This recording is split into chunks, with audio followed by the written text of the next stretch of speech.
Guide କରି ଯାଇଥିଲୁ ଉପରେ ଭ୍ୟୁ ଅଛି ନା ତ ଆମେ ଭ୍ୟୁ ଦେଖିବାକୁ ଯାଇଥିଲୁ ତ ଆମ କିଛି ପିଲା ରହିଗଲେ 3-4 ଜଣ ରହିଗଲେ ସେ କହିଲେ ଆମେ ଥକିଗଲୁ ଆମେ ଯିବୁନି ତ ଆମେ ଉପରକୁ ପଳେଇଲୁ ଆମେ ଭ୍ୟୁ ଦେଖିକି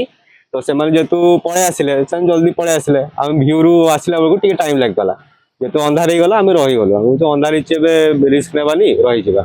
ତାପରେ ସକାଳକୁ ରାସ୍ତା ଆଉ ଜଣା ପଡିଲାନି ଆମେ ତାପରେ ଗୋଟେ ଏମିତି ପଥର ଥିଲା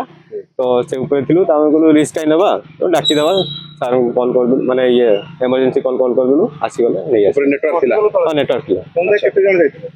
ସମୁଦାୟ 5-6 ଜଣ 3 ଜଣ କିନ୍ତୁ ରହିଯାଇଥିଲା। ହଁ 3 ଜଣ ଆମେ ଉପରକୁ ପଳେଇଲୁ ନା ସେମାନେ ଅଧାରୁ ବର୍ଷା ହେଇଥିଲା ସେଠି? ବର୍ଷା ଏମିତି ଅଳ୍ପ ସ୍ୱଳ୍ପ ହେଇଥିଲା ନା ଅଲକ୍ଷ ଅଛି କିଛି ଅସୁବିଧା ଅଲକ୍ଷ ଅଛି ନା ଏମିତି ମାନେ ଅସୁବିଧା କିଛି ନଥିଲା ନର୍ମାଲ ଏମିତି ମାନେ ଛାଇ ଫାଇ ଦେଖି ଏମିତି ରହିଯାଇଥିଲେ ଏମିତି ରିସ୍କି ଜିନିଷ ଇଏ କରିନଥିଲେ ପୁରା ଉପରକୁ କେତେ 4-5 କିଲୋମିଟର ହୁଏ ବୋଧେ ସବୁ ସେମିତି କେଉଁଝର ସେଇ ଆଖପାଖରୁ ସବୁ ସାଙ୍ଗ ଆପଣମାନେ? ହଁ DTV ଓଡ଼ିଆ ଦେଖିବା ପାଇଁ ସବସ୍କ୍ରାଇବ୍ କରନ୍ତୁ ଏବଂ ବେଲ୍ ଆଇକନ୍କୁ ମଧ୍ୟ ଦବାଇ ଦିଅନ୍ତୁ।